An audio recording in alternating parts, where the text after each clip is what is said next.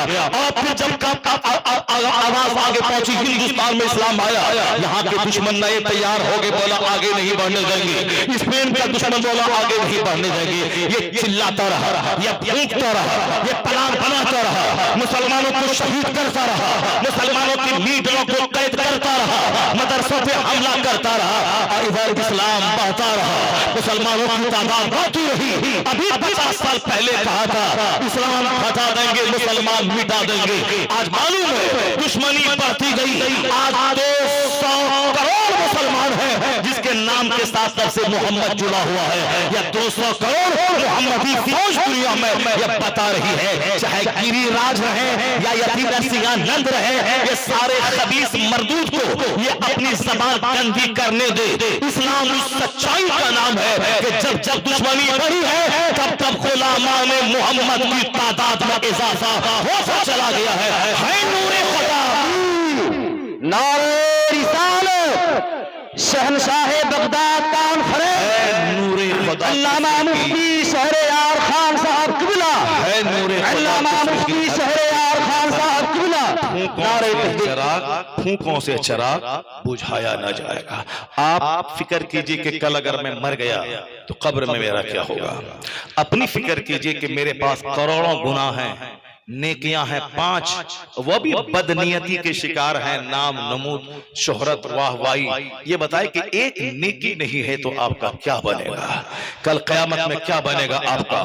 ہمارے سرکار شیخ بغداد غوث اعظم رضی اللہ تعالی عنہ اس قدر اللہ سے ڈرتے تھے کہ مادر ذات ولی ہونے کے باوجود آپ نے سینکڑوں علماء کے پاس جا کے رات بھر چراغ میں آنکھ جلا کے آپ نے کتابیں پڑھی، مطالعہ آپ نے کیا. جبکہ آپ مادر ذات ولی تھے، پیدا ہونے کے بعد ماں کی گود ہی میں آپ نے رمضان کے سارے روزے رکھا، اور آپ کے روزے کوئی چھوٹے نہیں. پیدا ہونے کے بعد ہی اس کو پڑھنے کی کیا ضرورت تھی، 100 مولانا کے پاس جانے کی کیا ضرورت تھی. حافظ، قاری، مولانا، مفتی سب بن گئے. اس کے بعد 25 سال تک کسرا کے جنگلات اور پہاڑوں میں جا کے وہ عبادت مجاہدہ ریاضت کی. غوث پاک خود فرماتے ہیں میں 25 سال تک جنگل کے پتوں کو کھاتا رہا، جب بھوک لگتی گری پڑی سبزی کو کھا لیتا. میں سارے لوگوں کو پہچانتا ہوں جس نے مجھے اس حالت میں دیکھا تھا. سب لوگ مجھے مجنون کہہ رہے تھے، لوگ مجھے پہچانتے نہیں تھے. مولانا، مفتی، حافظ، قاری، عالم سب بننے کے بعد